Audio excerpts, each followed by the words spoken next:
Hey guys, this is Iamvanguard here with a podcast. It's been a while. I have Domino Paris and Sean. Yo, going on? Excited to be here. Oh my God, it We woke up has, from our hibernation. yeah.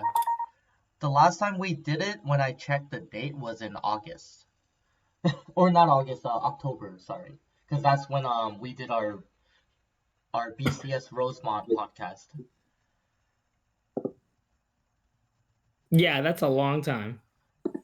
So, as you guys see on the title, we are gonna just talk about the BCS 25-26 recap.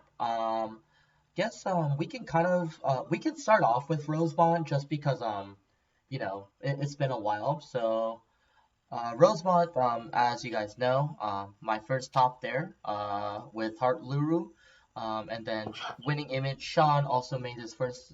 Was it your first stop or Yeah, it was. stop with Virgilla? And Domino came close, but he was one game off, right? Something like that. It's just kind of funny that Rosemont was like all of our first tops because I Yeah, got the previous Rosemont as mine. the Masanori generator. Yeah, Unk generator. I got the worst prize. But yeah, I remember that one. The one that won that one was Heart Luru, which is Alan that we all know now. So I remember, and actually, it is gonna be funny because one thing I do want to talk about this season is how many Heart Lurus actually topped this season. Because I think Heart Luru was that deck that people are like, oh, is this gonna be a good deck or not? Like, but then it just ended up proving that it was the best deck in this format. Yeah, I think Heart Luru, they actually do need to do something about that red over trigger. I mean, I if they think have the it's red over trigger, that's fine. It is really yeah. strong to be honest. Yeah, and like I think demanding one perfect guard is fine, even two, but demanding three just because of checking one card is ridiculous. So here's the stats, right? So The stat. this is up to Duluth record wise, but in global format, ever since it came out in September, it has 52 tops in total, eight first place, it has 17 top fours, and 27 top eights. So that's actually really crazy. And it just came out like September. So for the 6 months, it topped like 52 times in total. So that's a lot of numbers. 52. Yeah, 52 up to Duluth, and this is not even including Toronto. Oh yeah, when every Heart Luru topped. Yeah, that was really funny, and that'll be another story that we're gonna add into as we go. But let's kind of continue here. So we're gonna talk about the BCS Houston because I couldn't go to that one just because of my financial situation and how expensive the tickets were. I think you can kind of fill it in for that, Sean. Yeah, so Rosemont started out pretty hot. I felt really good heading into BCS Houston because it's my hometown. You know, every I feel like I say it every video, but I did play lacrosse at the University of Houston. So anything when it comes to Houston, I am ultra competitive, ultra locked in, and I know I wanted to do my best. And with how far I got, I took Virgilla. I started out 4-0. Then lost three straight in the main standard tournament, but got a second top in Buddy Fight where I made top eight and ultimately lost in top eight with Jackknife. But as for the tournament, one of a good buddy of mine from locals, Trenton, took home the crown with Ozzy Dahaka, securing his second World's Invite of the season because he got third at Rosemont. Yep, he And did get then third. in Buddy, Yep. yep, and then in Buddy Fight, Ozzy Dahaka won again. So what year are we living in? Because the world's best buddy fighter hasn't been given out since 2019. So last year was 2025, so 6 years, and then Buddy Fight wins again. It was really cool to see. All the Buddy Fight fans out there, shout outs to them for having this moment. Did you Yeah, have a and buddy rare?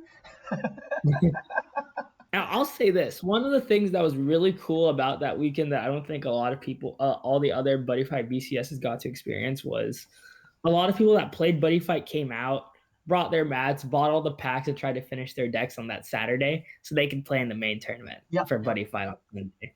I thought that was really cool. Scramble. Yeah, man. It's like Buddy Fight isn't really dead, but then of course Heart Luru just end up taking all the attention afterwards.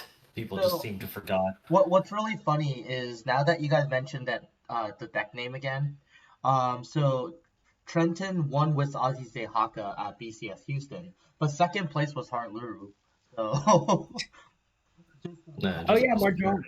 Yeah, he goes to my locals as well. Yeah, like just how consistent this deck is absolutely crazy. Yeah, and I will say this. I think the stat that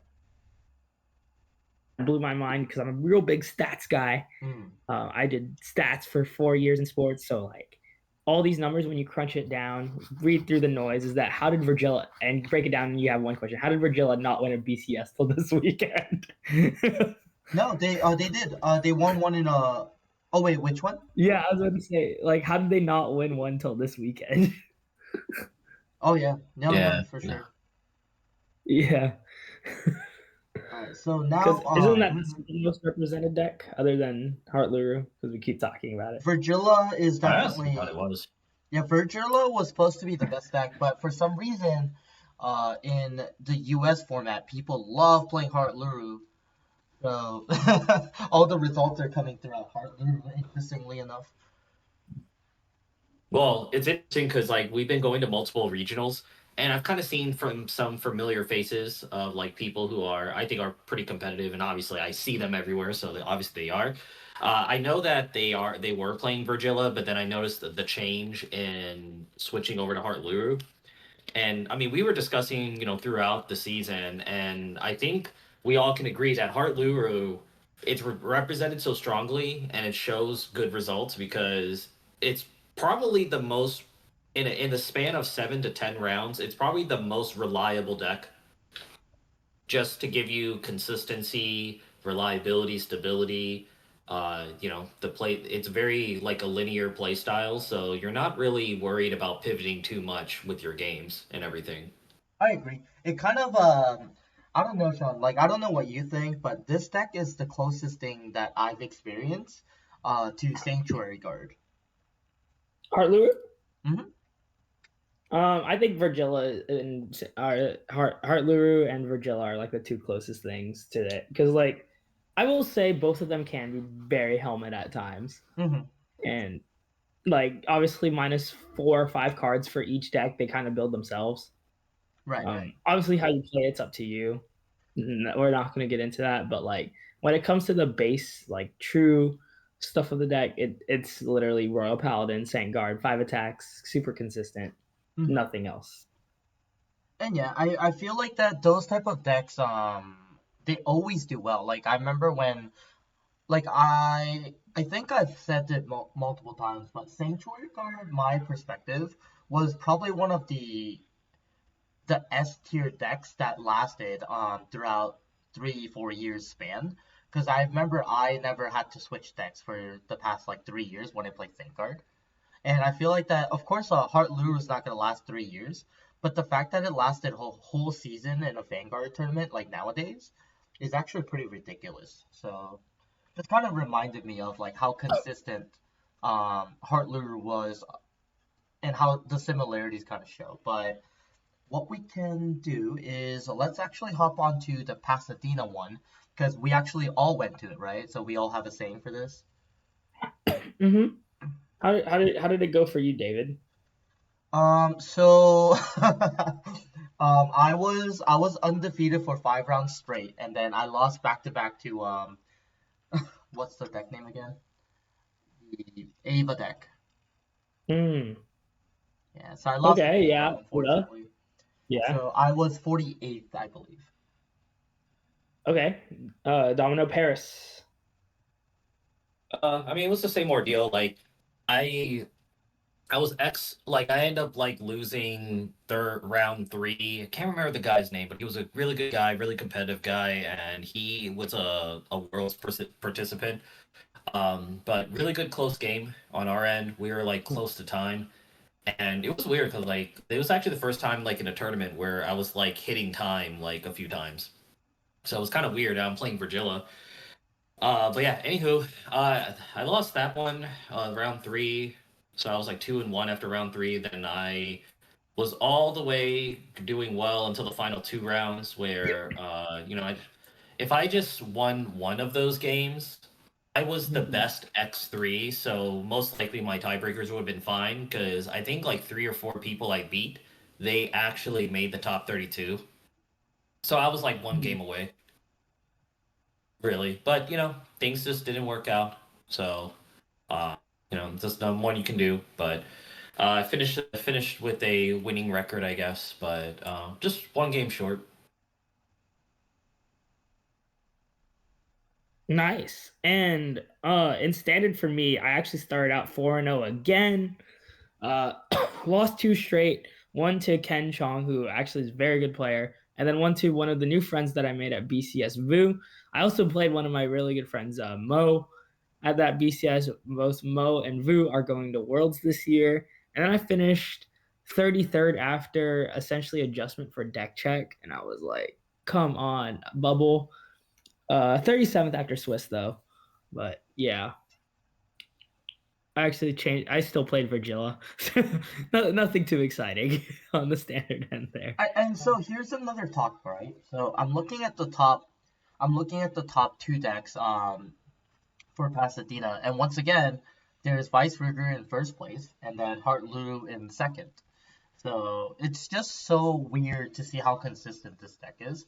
But it's funny because I actually think Virgilla is a stronger deck, but I just think it loses in the consistencies in the within the 7 rounds, and I think like it's really hard to top with well, it's not hard to top with Virgilla. I think it's just more like hard to stabilize with that deck because that deck does have like that consistency issue. I don't think it's a consistency issue. I think it's just more of they have more that can go wrong for them compared to Heart Luru. I mean, granted, the margin I think is that crazy, but it's enough to where Heart Luru will come out on top.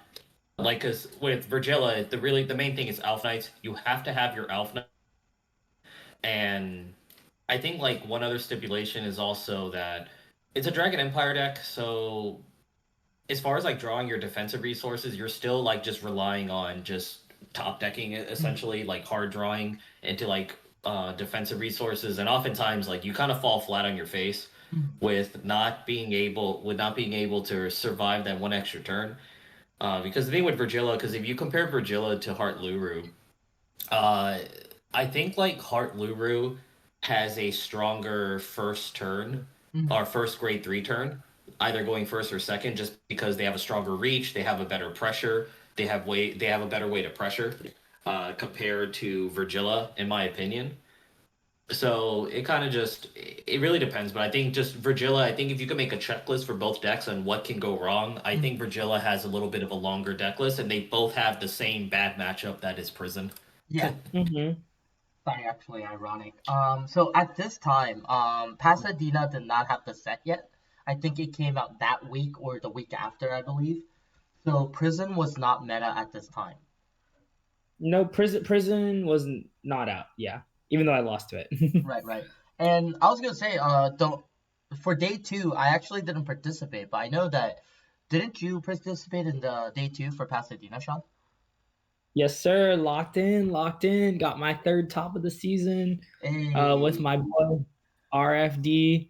Nice. Like Raging Form Dragon. That was the biggest, most proudest moment of my Vanguard career. As many of y'all know, I wanted that Raging Form top so bad. Obviously, before this whole premium news happened, I told everybody last year when I got back in, I'm gonna top with this deck, and I didn't just say that. I made it happen. So that was probably one of the coolest things ever to me. And I don't know if you remember this. Like I told Domino Gabe here on the podcast as well that I was about to cry when I saw my standing because it was like it really happened. I was so happy, even though I lost in top 32 immediately. Well, it's definitely a surreal feeling when you had a goal in mind of something, you're working towards it, and plus you've been documenting it the whole way.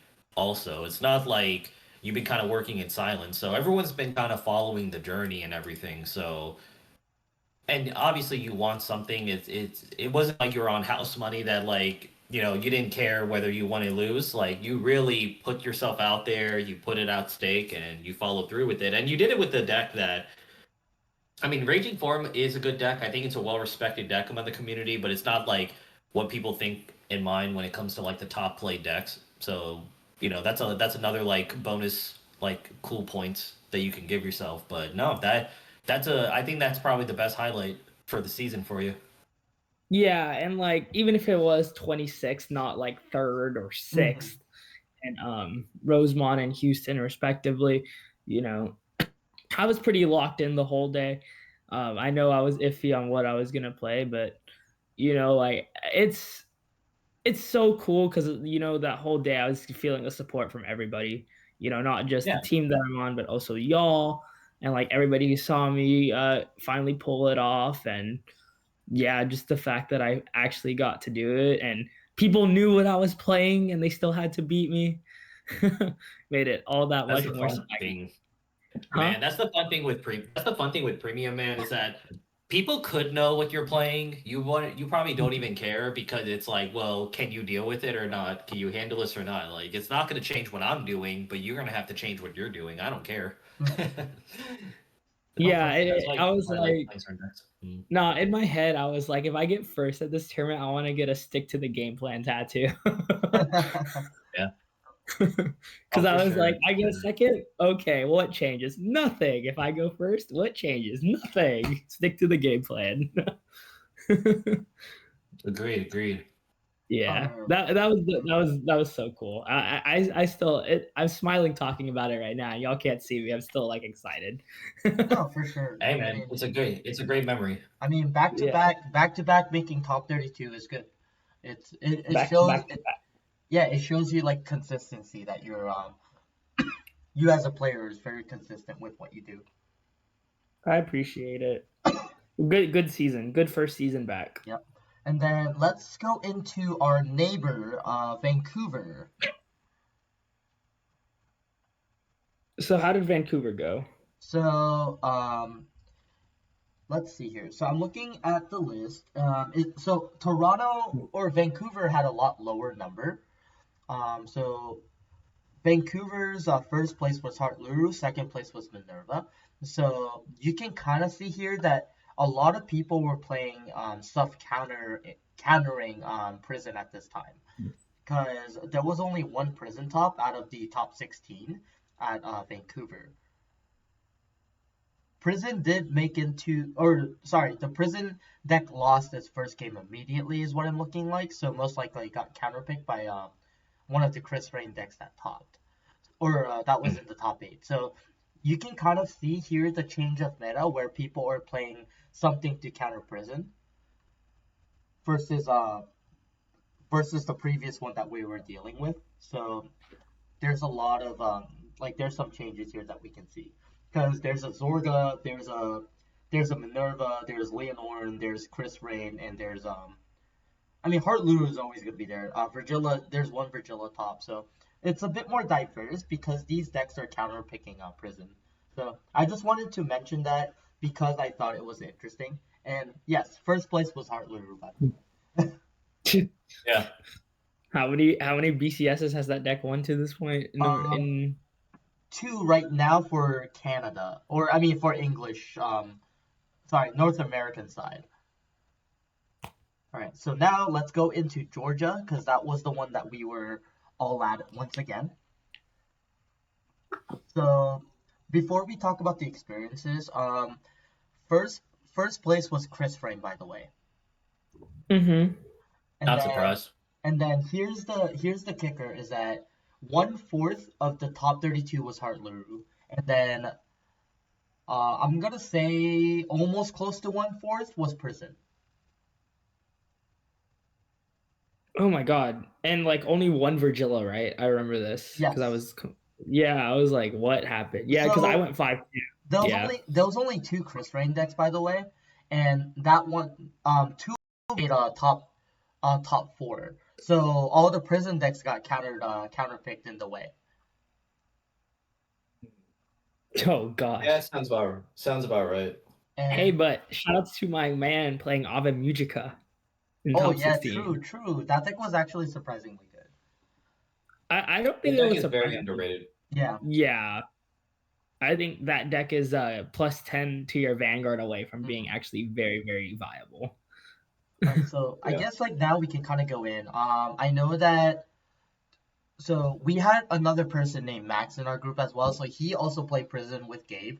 Mhm. Sean, you played Virgilla, Yeah. and then I played Hard Luru. Yeah. Yeah. So how was well? So I'll go with mine because mine was very easy. I played 4 rounds. I was X2 and I had to drop because of the number of people, and I was very tired that day because I think we got to the hotel like at 2 in the morning. Yeah. This was So like a makeshift trip, so yeah, last minute planning. so I got sacked by 2 Minervas back to back, and I just kind of let the rounds go. So, but I was gonna say you guys probably have a bit more because you guys played until the end, so you guys can go ahead.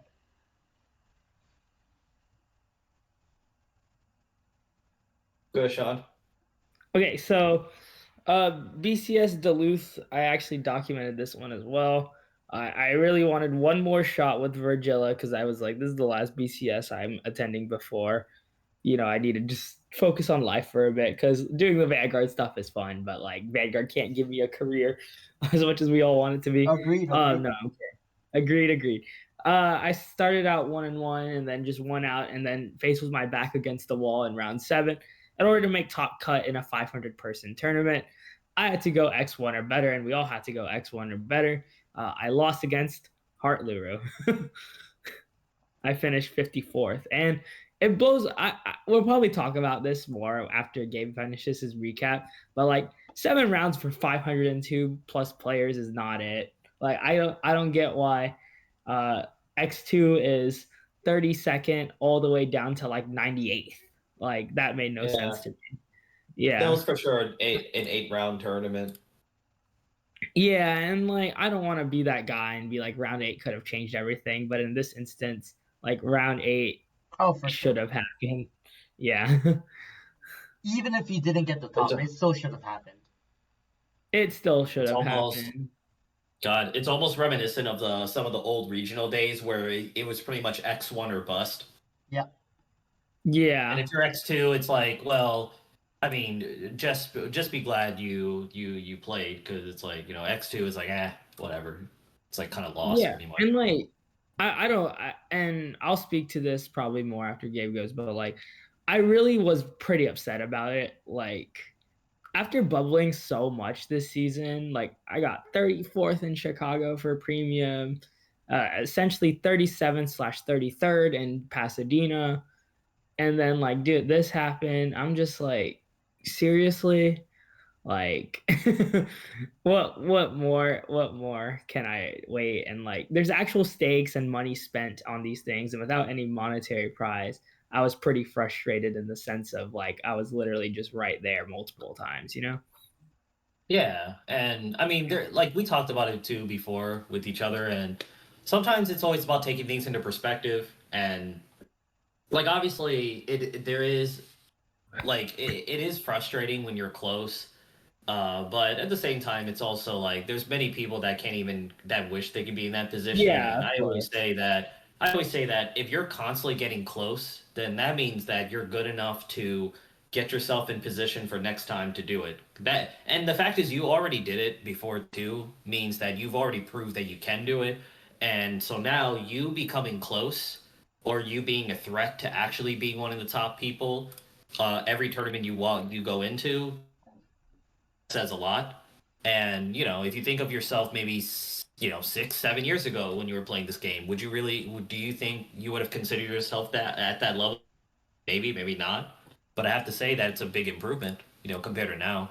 And there's Yeah, gonna be more tournaments to come. I know it's cliche to say, oh, there's next time, which it really is, but it's like there's a lot of things to kind of embrace at the same time as a takeaway, in my opinion. yeah, and I'm thankful always, but it's just like there are things out of my control that like I'm getting mad at, you know?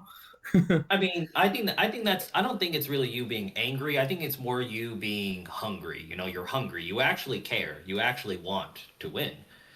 And you know what it takes. And you know what it takes. And it's just as I always say, like when it comes to these like tourneys, is obviously you have to play the right deck, make the right deck choices, play test, do your part. But oftentimes you just gotta also have your day. Sometimes it's Hmm. not your day. You gotta run well enough as well. And sometimes you're gonna have those days where you do everything right, but just things didn't fall into place for you. Hmm. I've definitely went through that many times. Yeah. But yeah, but for me with Georgia, so I played Prison, and I was actually flip flopping between Prison, Virgilla. I talked to Sean, David, other peers, and I figured this is gonna be the last because I was gonna play in Toronto, and Philadelphia upcoming is gonna be like the last one for the season, but the meta is different, so I may most likely I'm not gonna play Prison. I already knew that. So this is gonna be my last chance to really play Prison, and I think it was the most optimal time to because really with Prison at that time for the meta, the only like boogeyman of the format for Prison is Chris Rain, which is like a near impossible matchup to deal with. And like Jeva, there are like a few rogue decks, but Chris Rain was really like the boogeyman deck. But other than that, everything else is kind of like fair game for Prison, where as long as I do my part to play well, play very carefully, and I don't get sacked, just like when you play any deck, I usually can just be in control of the whole game with Prison. And Prison is just one of those decks where, if they're in control the whole game, it really takes a lot to really come back from them. If not, then they're just going to secure the game after they rip your hand again, but for like the second or third time. So that's pretty much what it is. And it's also a knowledge check sort of matchup because I anticipated unless I'm facing like a top player who competes and regularly studies the meta, he would know how to deal with Prison. But as I actually found that there were a good handful of people I played that wasn't 100% comfortable with how to deal with Prison. So that's something that Prison can really take advantage of. So for me, for Georgia, I went 7-0, undefeated. If I recall, like first round I did mirror match, second round was like Overlord, third round uh, I think I played against Fuzzy, Fuzzy for VG Paradox. Shout outs to him. He was playing B Heroes, and thankfully we have one guy in our locals who did play it, and I faced him a few times, so at least I knew a few things to look out for. And so I actually played very carefully to play around the extra crit and a few things with the B heroes. That was a really good game. I was in control for the whole game, but then, of course, I was thinking in my head before he was going to drive check on one of his final turns. I was like, man, if he hits like red OT and crit, I'm not going to lose, but I was like, this will really turn the game around for him and what do you know? Red OT crit. I was like, oh, whoops. So that definitely pushed me, but I was able to win out there. I also faced one of our not necessarily local guys, but still Virginia guys. Shout outs to Tommy. He was playing the Musica deck, the one that locks themselves. Ave Musica. Yeah, yeah. Very again. I faced that deck a few times. Someone in our locals who plays it, so I kind of knew what to look out for. And of course, he hit crit and OT on me, and red OT on me, and I survived. And I had another person hit a red OT on me, and I survived. So I don't know. I got red OT three times with crits back behind them, and I survived. So that was like the weird thing. Final round almost didn't matter because it was a mirror match, and I actually hit my scam game where I hit an OT just to win the game, and that was like my only out. But it didn't really matter because we were guaranteed. And then when we're doing the deck check, I passed the first deck check, but then there was a technicality they found with my deck box. Long story short, I had like extra cards that I just keep sitting in my deck that I stupidly forgot to like leave at home because it was just the same deck box I just carry around and I wasn't thinking about it. So unfortunately, after a while, they did disqualify me. So Yeah, that kind of nothing much I sucks. can do. Yeah, it sucks, but I know I didn't do anything unethical or wrong, and all the people were in support of me, the local communities and other people. They were like rooting for me, so it was still cool to see everyone, and people were still rooting for me. And obviously, I technically didn't top, but I as far as like being able to make the top 32, or at least have that record to do so, I kind of still hit that goal for me. And to be quite honest, I mean, this is a little bit of copium, you could say, but considering that well, because I was in third place, because there was three undefeateds, and most likely I probably would have faced Heart Luru, which Prison has a favorable matchup. Even if I won that, I was gonna run into the Chris Rain, and I'm not gonna win against Chris Rain, like straight out. So that's my copium is like I'm probably gonna just be top 16 at best because I'm not beating Chris Rain. Yeah, I mean It's a tough that's really it. matchup. It's definitely a tough matchup as a Prison player to deal with Chris Rain.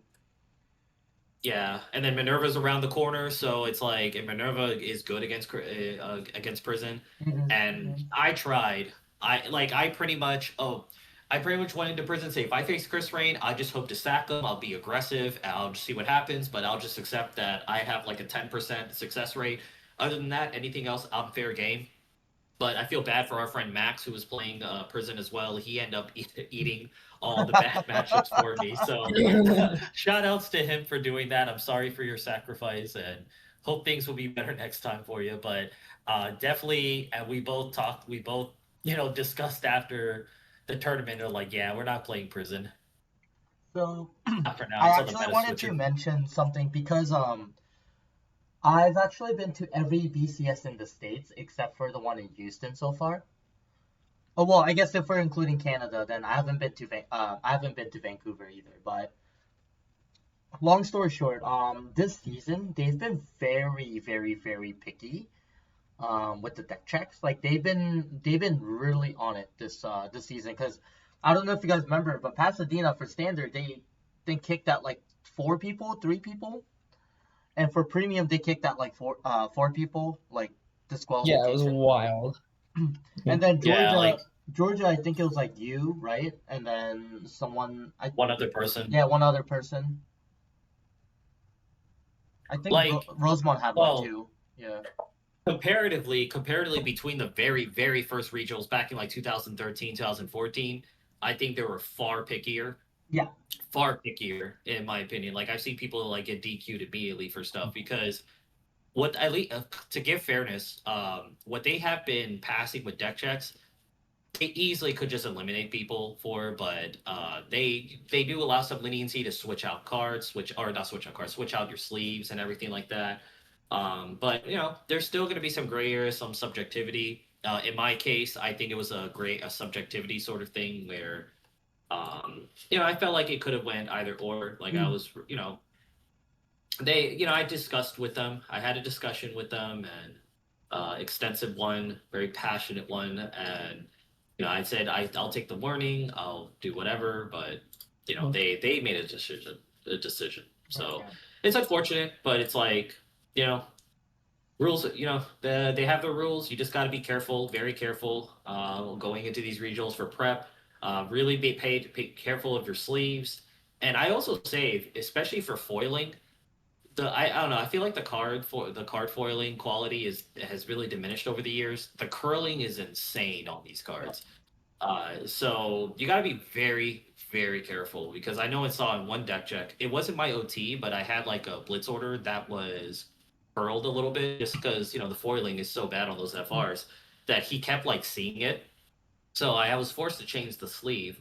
But then after Georgia was over, I pretty much switched that out for a common one yeah. because I'm like, I don't want to deal with that. So be very careful with your OTs, especially those nice, shiny, beautiful foils that we like. Be very careful because they are prone to curl. And if they deck check and they see there's any type of weird discrepancy with your OT, whether you do something intentionally or not, they can just use that as grounds to assume that there's a possibility that maybe you use that to your advantage, Yeah. hence quote unquote cheating, and they can just DQ you.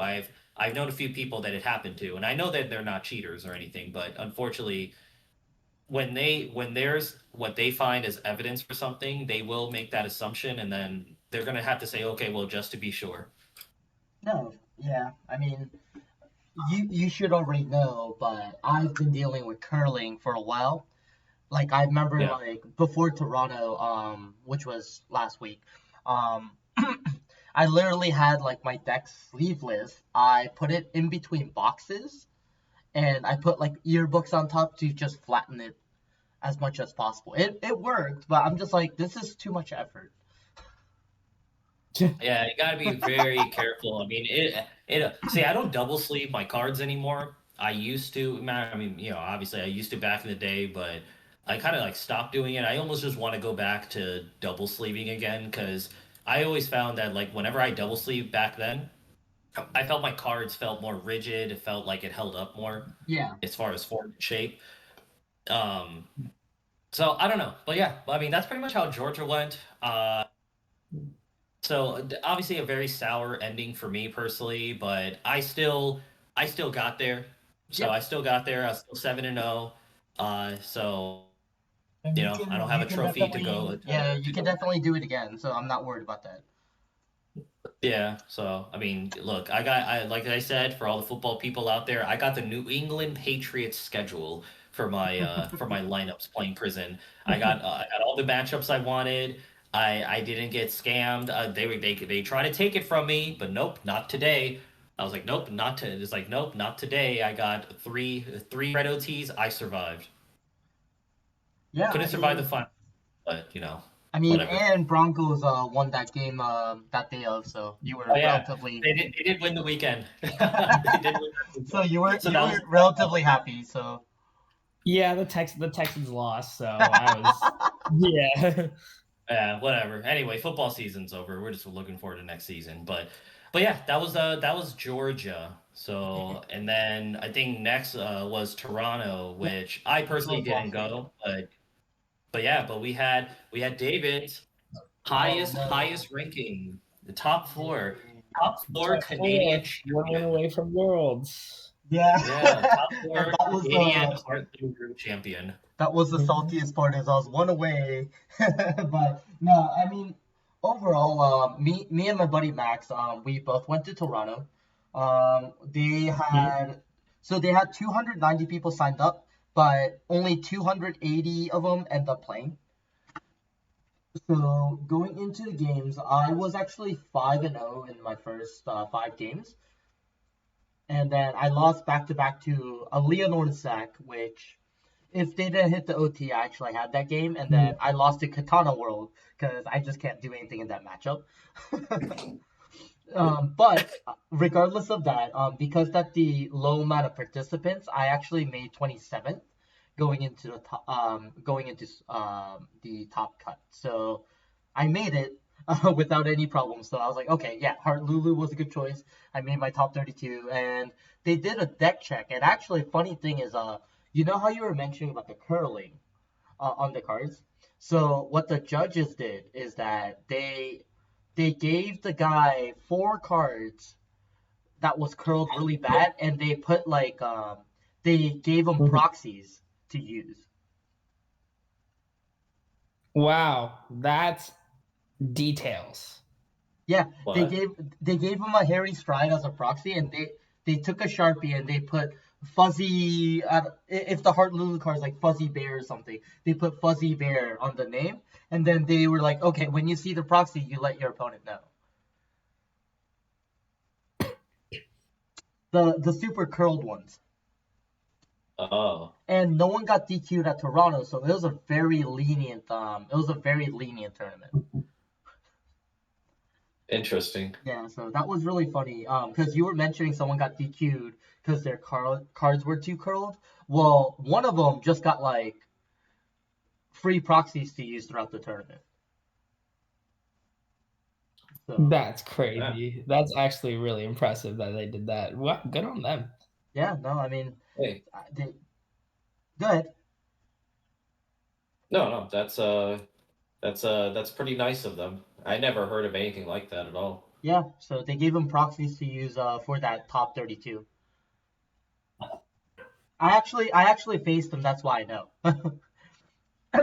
So going into my top round, I played against Demios, which is actually a world's participant. And he's actually friends with Star. So he knew my deck because the four color tech.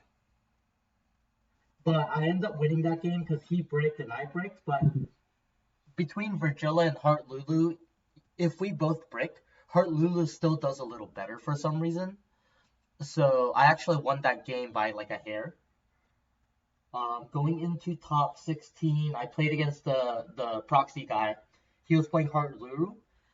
We actually played during Swiss, and then I beat him, and he won the dice roll. He chose to go second, even though he knew I like to go second.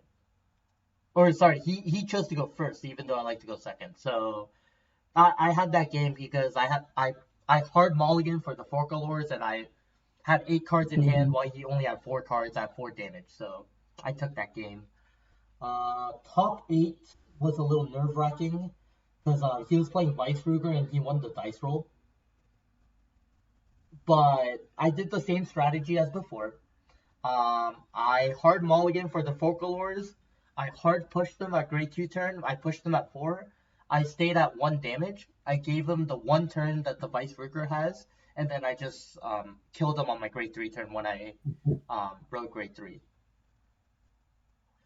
Let's see, top 4. Do you think the four color? Wait, just out of curiosity, do you think your four color was a meta call or a genuine tech that you're gonna keep in your deck? Oh no, it was 100% meta call, and I don't think I can keep it because there's no support coming out. But four colors really did me good that day, because having a four color in grade 2 turn is absolutely amazing. Because you go Energy Blast 7 because four color gives you 1 energy, and you get 6 energy for going second. So you Energy Blast 7, you use four color skill to draw, so that's 2 cards that you're drawing, and then you're gonna use the dragon to draw another one. So no, but four color I was the only one that was playing four color that day, and a lot of people were criticizing about my deck list that day. By the way, they're like, "What the fuck are you doing?" Was their comment, but yeah. So, anyways, yeah. So Bleep. Yeah, bleep. But going into top 4. In the end, you made top 4. Correct. You made top 4. They can Correct. say whatever they want. Correct. So funny story now is that we got into top 4 and we looked around. All 4 of us was playing top Heart Luru. Jesus. And a good friend of ours was also in top 4. Yeah. Sam. Well, he won. Well, he. Shoutouts to Sam. Yeah, shoutouts to Sam. So he won the whole event. So congrats to him actually. And he felt so bad for me. I'm like, dude, don't worry about it, man. Like you gotta enjoy your win.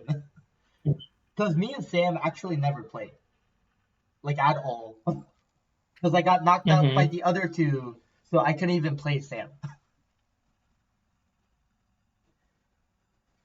But yeah, no, all Heart Lurus, and then I don't know if you guys know, but the Heart Luru mirror match is really dependent on who hits their triggers well, and that's what happened with my 2 games with my other opponents. They hit 3 defenses on me back to back, so I did what I could. What can you do? Yeah, no, but overall, what can you do? And unfortunately, I know that we were discussing this earlier, but our buddy Max got hard picked all day at Toronto as well. He played against Chris Frame, Minerva, and what's the other deck called? Argo Siren.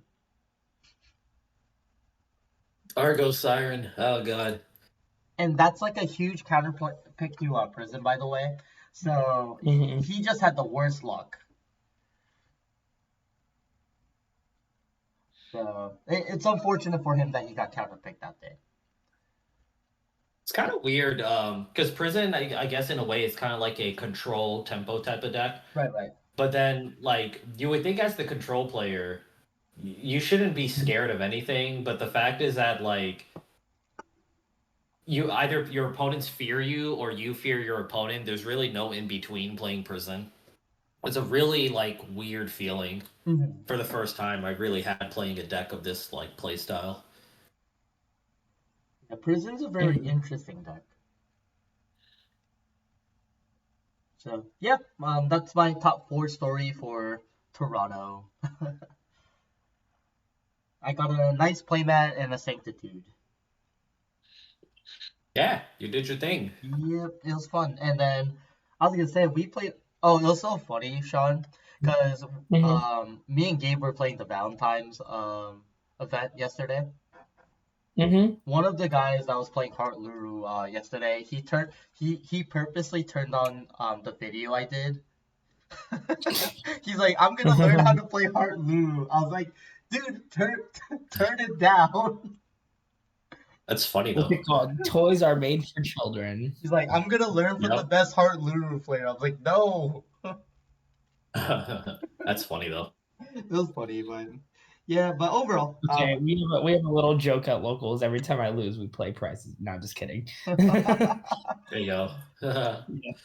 but yeah, no, so I played Heart Luru the whole season, and I've made 2 tops. So I definitely think that deck is really good.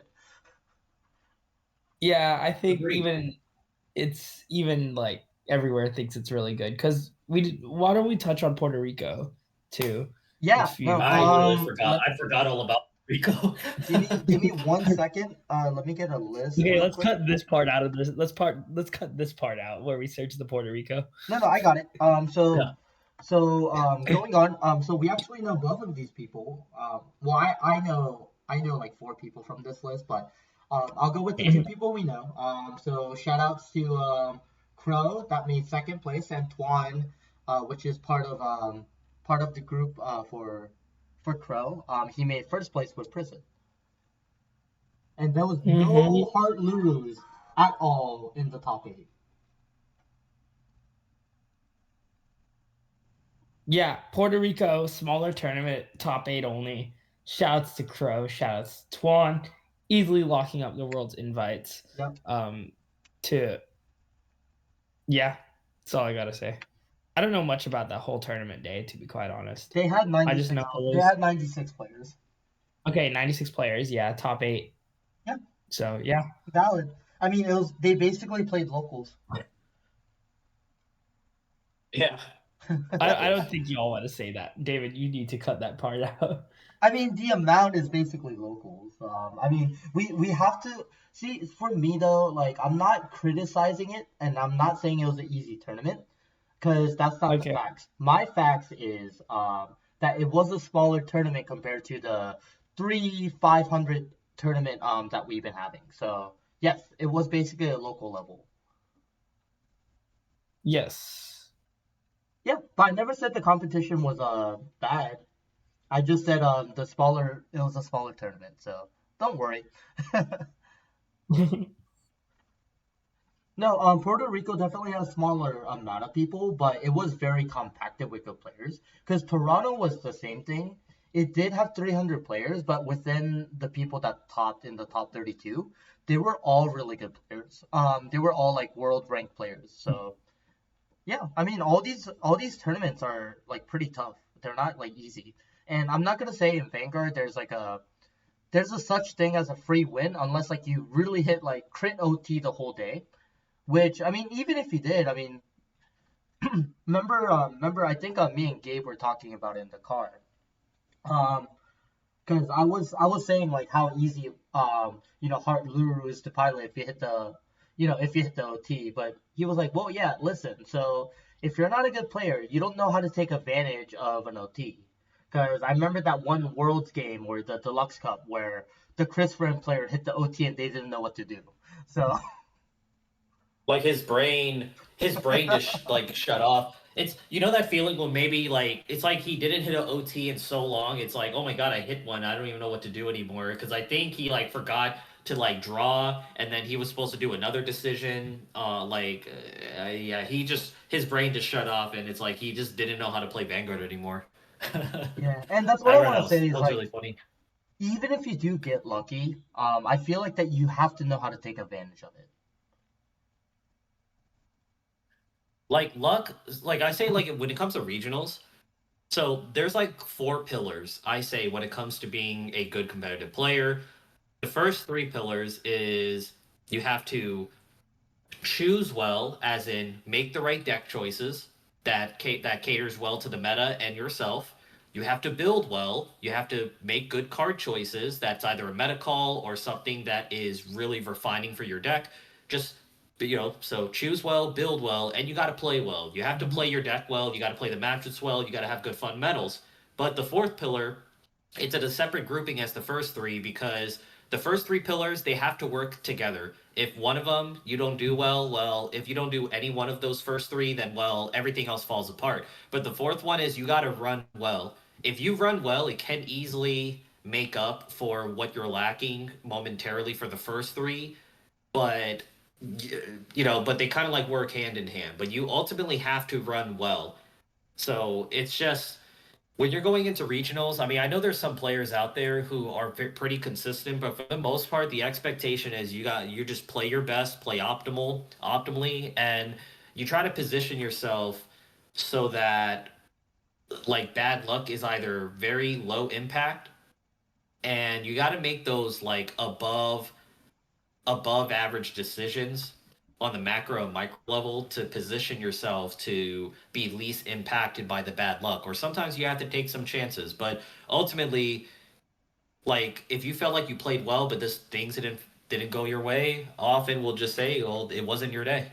Mhm. Because sometimes we've seen some off chances where in regionals where people unexpectedly won with something so unorthodox, but then you still give credit to that player for playing well, for playing well with this deck and doing whatever he did with it. But Mhm. sometimes it's just your day. That does happen. You do have to get a little bit lucky through the course of like 12 rounds if you Yeah. want to win and win it all. I mean, like I said, my day at Toronto, I'm gonna say this very honestly. I was very lucky. Like the first 3 rounds, I hit double heal on my opponents, and I hit OT all 3 rounds. So I mean, that was a fantastic day, like for me, luck wise. So Mhm. yeah, no, I mean, like I said, you really need the luck too. Like skills will take you like it makes you consistent, but the luck is what really will help you take you all the way to, in the top cut. It'll take you all the way to first place. You do need luck, and that's what I believe. Yeah, 1000%. Because that's 12 rounds total if you want to get first, right? So Yeah. Yeah.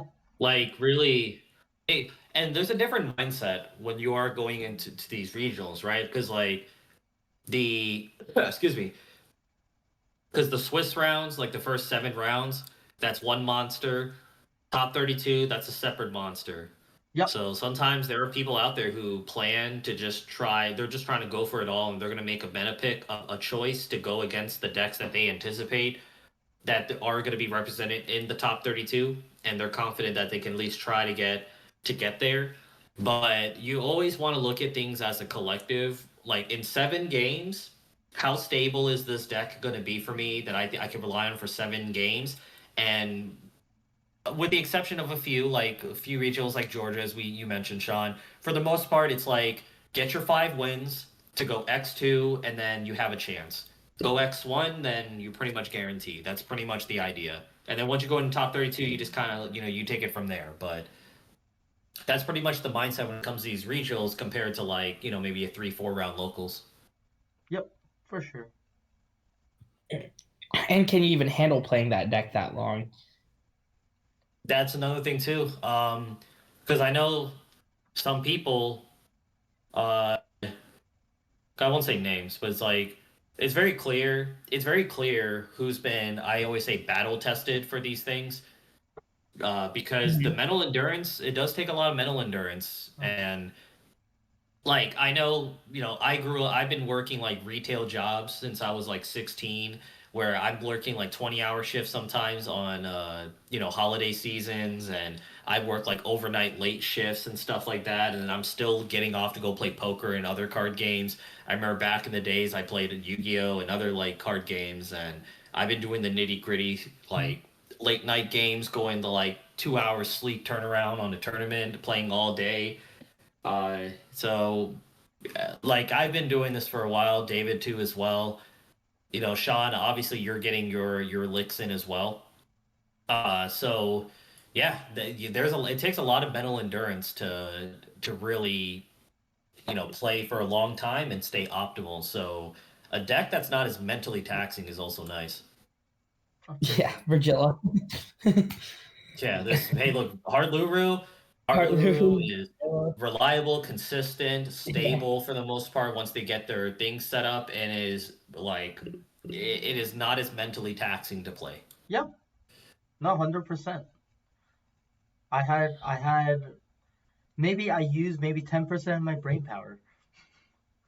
No, but that's a really good point. Like even at work, sometimes it's also like who could stay locked in the longest to do the best job. Mhm. Yeah, So yeah, it's it is a really mental game as much as it is a card game. So No, oh, absolutely. absolutely, Yeah. absolutely. good goal. All right. Well, I was gonna say, so I think that was a pretty good recap overall. So we do have, well, so I know Sean's kind of done for the season, but I still have I still have Philly left with Gabe. Most likely I am gonna be playing the same deck is what I'm planning to at least, because might as well keep my reputation for playing the one deck for the whole season, right? I mean, you're getting your money's worth, Oh so yeah, might as for well sure. like might as well top it off, right? Yeah, no, no, for sure. I definitely made my I'm gonna say I definitely made my money's worth with this deck. Oh, for sure. Yeah, I mean, just the one top four is already your money's worth, to be honest. So, but yeah, I mean, that's my Yeah, plan even for now. energy generator. Huh? Yeah, just one energy generator too. Yeah, no, I mean, for sure. Yeah, no, I mean, I think this season overall, like, you had to pick a good deck to start off with, and then you just had to kind of build your way up on the way to the meta and see, like, what was the best choice overall. So, but I think playing the one deck really helped too, because then I didn't really have to like focus on other matchups.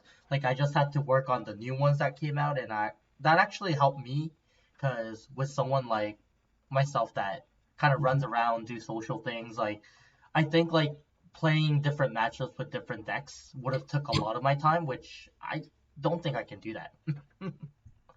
So no, it helped playing one deck for the whole season. No, and like it's I also will say this, like even if like people as much as we criticize how easy these decks are to play, they're easy to play for a reason. Yeah, But like when there are stakes to things and when you do have to balance playing cards, everything in your life, sometimes it's worth it to you to just play the deck that you know how to play and can play well because you have to stay locked in that long throughout the whole day. correct. Because the Oh, at some absolutely. point in the day, these games do mean something. Absolutely. And I always say like no matter how high tier a deck is regarded, in the hands of someone who is not comfortable playing the deck, it becomes a low tier deck. And I mean obviously like if I were to make an objective opinion, if someone were to ask me what deck to play, I will always say play the better deck, but that's based on your discretion on how comfortable you are. Sometimes you could take a chance. You know, when I got my top with Levy Dress, I wasn't 100%, but I knew it would give me the best chance. And I pretty much had to do a cram session to clean up on some things I was sloppy about, but I didn't regret my decision either. And prison was kind of the same thing going into Georgia, where I was still a little bit unsure going into it, but I said screw it based on everything I just mentioned. I mentioned earlier. So I think ultimately, you know, just have a strong resolve on what deck you want to play and just live with the results. You know, if the worst comes to worst, you end up getting the bad matchups you were scared of, but you already knew and accepted that going in, then that's pretty much what you got to live with. So you Hmm. also got to be able to live with your decisions Yep. because that's another thing too. Because you don't want that to eat you. Because like when me and David talk about our deck choices, I remember before Toronto, you know, we were deciding. He was, you know, we were thinking like, hey, what about Chris Rain? What about Minerva? Because of good matchups with Prison and maybe Thing. But I think we decided with like, nah, let's not get cute. Heart Luru got you this far. It got you there once. It can get you there again, and it's reliable. Just stick to it. Don't, let's not you know get too cute about it. Hmm. And we can live with that because it's like I would hate for you to do something else that's experimental when Heart Luru easily could have done it for you, and that would have been something you would have regretted. Oh, for sure. So it's like, yeah, I mean that's pretty much the type of resolve you really have to have as a player when you really want to make a decision. And keep in mind, like I'm talking about for someone whose goal is you actually are trying to win. Well, everyone's trying to win, right? But you're there, you're going to regionals with the mission that you want to win, you want to try and be in and do well. But if you're just going there to vibe and hey, whatever happens, happens, then obviously play whatever you want as long as you have fun. But this is more just talking about for someone with the same kind of mindset that we're having with these tournaments where we actually are wanting to win and really are making the effort to try and win. This is really the mindset that we all have. Yeah, I think overall, like, So yeah. but also like, I'm kind of glad that I did play my I played a deck that I enjoyed, and I think that was a key thing. Is I really did enjoy playing the deck. Mm-hmm. So That's the best thing, man. Because I say in card games, in a competitive standpoint, like your favorite deck may not always be the most competitive deck, and you obviously may have to just make the decision that I can't play this deck because it's not good, but you wish you could. The times where your favorite decks overlaps with it being competitive, that is the best time you will ever have playing card games. I could definitely tell you all that. yeah, I agree. So David is having the time of his life. He is competing with a deck he really loved, and I still remember, back in the early times where people were really underrating the deck, or like there were some people that were like crapping on the deck saying I it was know gonna be competitive, but it's so funny. Yeah. you stuck, but you know what you were getting into, and Oh you yeah, really enjoyed it. You really enjoy the deck too, so yeah, this is your reward. So this is the best time you can ever have in a card game for sure. for sure. It's what everyone hopes to do.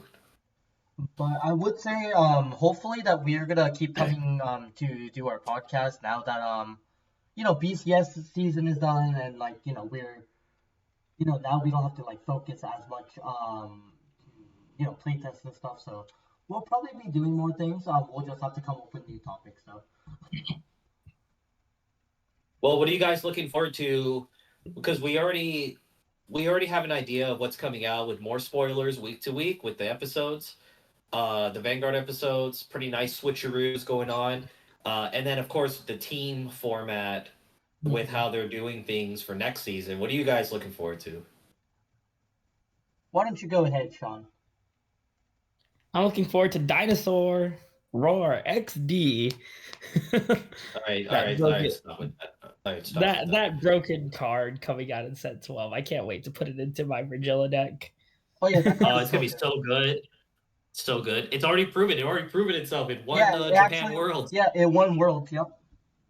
Yeah, And I went Sean, what's to. interesting with that build? What's interesting is that he ran that 2-2 split of front and draws that I told you about that I run. I was like, yo, Yeah, he took he taught he although I didn't post it, I had that deck profile over a year, but like yeah, he net decked me. he took the method, bro. That's what it's all about, right? Yeah, but 2-2 split, man. That 2-2 split with the fronts and draws, really good. And And he he didn't run that grade 1 Dino promo. No, that's Which what I is was about to interesting. say. Like his deck's all English basically this week. Yeah. Yeah. And That gives us hope. sometimes, yeah, Virgil, a good consistency. investment. Yeah, consistency is key. Well, And then Virgilla got a new form in the manga, so there's gonna be Yeah. even more. I mean, Yeah. just like your profile picture, Overlord's coming out though. Yep. Overlord, and then Overlord. They gotta keep all the unks with money like around so we can buy their crap. And it's working. Yeah, I mean, true. But why did they have to put Vortex? Why did they have to put a Vortex Dragon in it though? Like Vortex Dragon sucked. That thing sucked. I don't know why people are coping on like, oh yeah, it's one of the original. No, that card sucked. No one played that crap. It was not good. I don't care what anyone says. It was bad. Terrible, terrible, terrible. Why you have this red dragon deck? It's a deck full of red cards, and then you have this stupid blue dragon here. And it's good, and it's a good card, so I have to play it. But God, that annoys me aesthetically. And no, anyone who tries to say so, no, I was there. I was there. Like I was there when the game was written. Vortex Dragon was not a good card. It was not a played card competitively in what's it called? Dragon Empire. Oh, Or Kagura, Kagura. excuse me. Yeah. Yeah. No, I think people are underrating the Aichi deck. I agree. I think that deck is Yeah. actually good. Because so here's the difference. I think Overlord is better to play out of the box, but Mm-hmm. the Blaster deck is probably really good once you put the Keter staples in. Yeah, I Your can see pile. that. Hmm? Will I can see another that. nation's pile overtake Keter's pile for best pile? Best pile is Keter pile. Like you don't have to like even that's not even an argument. I feel like that should just be a. Honestly, I feel like that should just be like a tier list that we should all discuss, like nations, the piles, like rating all the piles of every nation. Ooh, that could be interesting. Yeah, let's do a podcast episode on the tier list. I think that'd be really fun. we're, Actually. we're just gonna do a tier list for 2 hours. Yeah, exactly. All right, well People you like all, tier lists, man. So that way people can argue. well you all better be prepared for a 2 hour session of what is the best thing? What is this? What is this? Why is This this? deck loses to Virgilla. This deck beats Virgilla. This. Well, pile tier list is just we're just rating which nations has like the best overall staples. I mean, Oh yeah. I feel like the best one's already decided. Yeah. Yeah, but then Dark States has a decent pile. I just feel like the cores of Dark States that could even use the pile is just not good because Heart Lure already has their own stuff. But then again, you David took advantage of some of the choices they have for the pile. Yeah, the four color. Yeah, and their yeah. choices too. So it's funny, right? Because I've actually never played the Philia for any of the Heart Luru decks I played. Is Philia Yeah. a pyramid scheme? Huh? I don't know. Philia. I feel like those cards like Philia and Shenri, I feel like they're like trap cards in that people keep treating them as if they are +1s. They are break-even cards.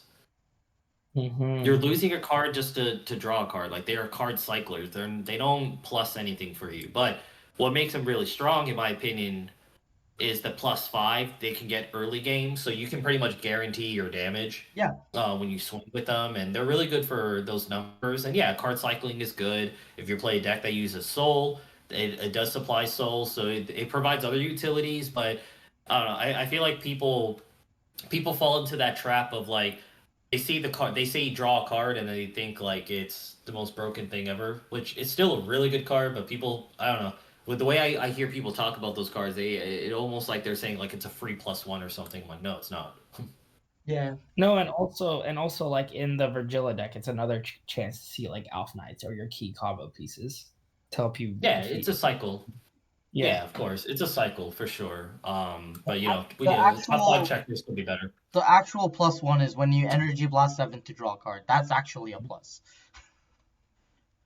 Yeah, Because it's already on the board. but man, I'm waiting again. I said this before too in discussion, but it's like I'm waiting for the energy generator to kind of get revamped a little bit because it's like it's gotten so outdated that some newer players we've had, they don't even know that you could pay 7 to draw.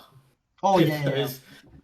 Because most decks now, because it was good early on with Overdress, because not every deck had energy blast cards, like cards that use energy, so that was just a good backup plan for them.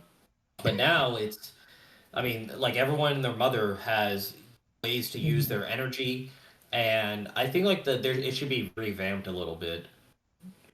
Just give us more abilities. Like I also talked about like how the meta right now is starting to shift towards where we were with G Guardians and G Stride era, because we didn't have G Guards for a while, but it was basically a PG check format. And we're kind of in that right now, where it's like PG or die. So I just think that the energy generator can be revamped so that it can provide more like built-in defensive options for us as players. So I don't know. My suggestion was like speed counters, you know, like quote unquote speed counters or energy counters. It's like when you like every time you pay cost for energy, get like 1 counter or something like that, and then you can maybe maximum 5, and you could do different things off a list depending on by paying 2, 1, or whatever. Like get +5 for +10 for a battle, or minus 100 million to an opponent's rear guard if it's over 100 million or something like that. You know, something to fight OT and and things like that. But I don't know. What do you guys think of that idea as maybe like a closing thought? I mean, I feel like that overall, like we need something more defensive in the game, because hitting an OT just really seals the deal kind of thing in most games. And I think if we use the energy for it, that actually would be a really good idea. Yeah, I think so too. Just what's interesting, David, with your game, yesterday with the with the at locals, Mm. me and Siobhan, our other local guy, were talking about it because both of you guys were not persona writing. Both your OTs were gone early on, and both of you were not persona writing up to like the final turn. Mm. And we're like, this is back and forth. You know what? This is nice, good, clean, back and forth Vanguard. This is what Vanguard really should be. Yeah, Grind I mean, fast, back and yeah. forth, not like cheesing each other unless it's like a built-in thing, but just, the OT is gone, no crazy like power spike with Mhm. persona, just back and forth, pure raw power of your decks going back and forth. That's how Vanguard should be. Yeah, I mean, What would you- honestly, that game that I had was actually pretty fun. Yeah. Like Vanguard as a grind fest like that, with that like trading blows and not necessarily overwhelming each other with like just straight cheese and uncontrollable stuff, but just like through the merit of your own decks alone without any additional help. Like to me personally, that's where I found the most peak enjoyment out of Vanguard. It really like if it's kind of like reminds me back of like the Break Ride era and Legion era even, but like if we can get, in my opinion, if we could get Vanguard to where it's kind of like that paceful wise, I feel like the game would feel very refreshing. Yeah, no, for sure. Like I did really enjoy the moment yesterday, even though like I lost by like a little inch. I still had to work for it a lot, and I had to actually do some thinking while I was playing. Mhm. So yeah, no, I mean it was definitely a fun game. Yeah, sometimes like I just kind of wish like if OTs and Persona wise were a little less involved. Like I think the game would be a bit more like different. I'm not gonna say it's gonna be like Mhm. super fun, like exciting type of fun, but at least like as a game itself, it'll be nice. Yeah, Because I still think like having these other features, the purpose of it is like they need like some of the newer players or the casual players to be more entertained with the game. So that's just my belief why they keep the OTs and the persona writing, a bit more exciting stuff in the game for standard. But I mean, that's kind of my thoughts on it. yeah. I just think like we're at that point now where I think there needs to be another built-in mechanic introduced to kind of make things a little bit more stable. Hmm. Although I'm sure Bushi in a regional level they like that games are getting closed out sooner. And also I think rounds should be 35 minutes now instead of 30. I Yeah, think that it should be 35 minutes.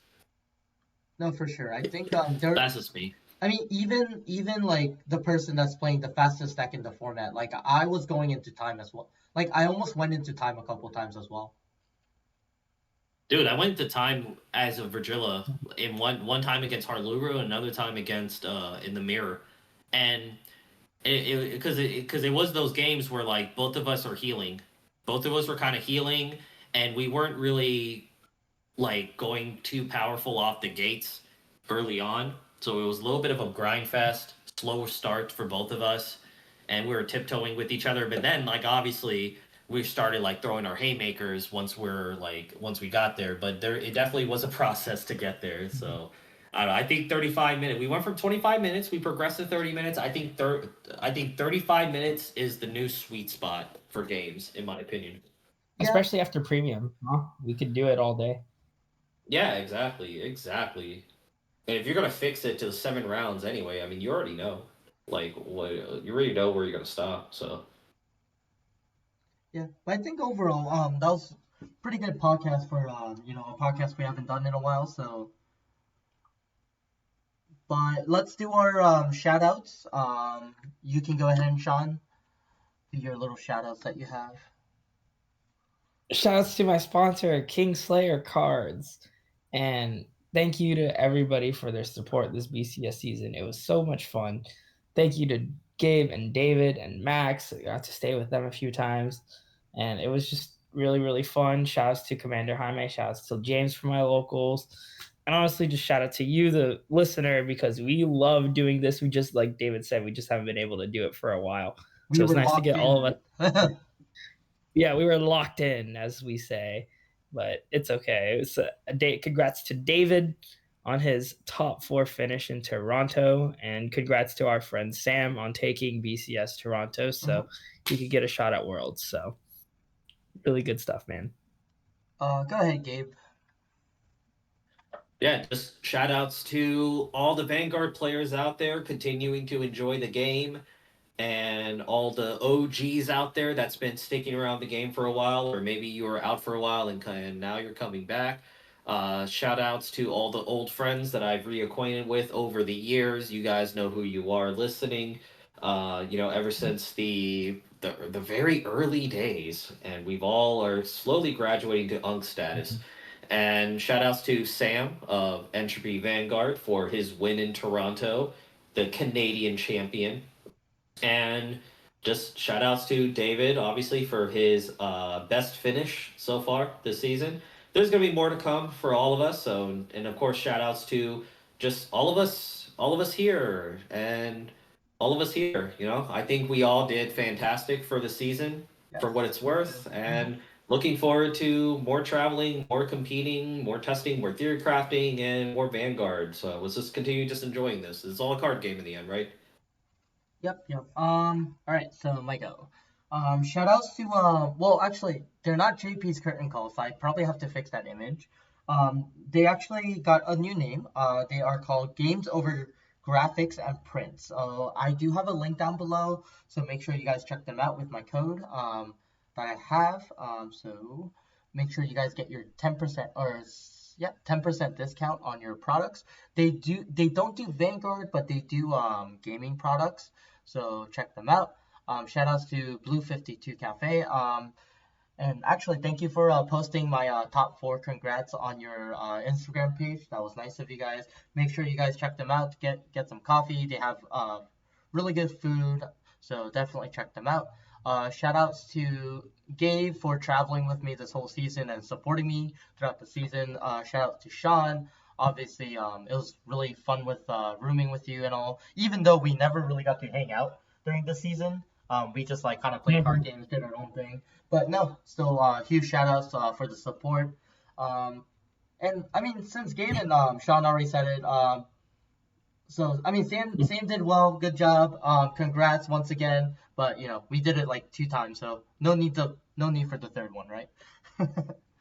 Let's see. And then actually shout outs to Max, because Max actually has been going to almost all the BCSs with me as well. Max actually has been improving very drastically. I'm gonna say like Max is probably one of my biggest threats at locals now. So shout outs to him for improving. It's unfortunate how unlucky he got during the BCS because of the prison deck, but it is. I'm gonna say like this is technically his first season, so I want him to make sure that he keeps grinding and then get his top in the next season. So that's that. Yeah, but that's pretty much it. I hope everyone has a fantastic day. And that's pretty much it. I'll be back with a new topic. I'm not gonna say next week. I'm not sure, but definitely next time. All right. Bye bye.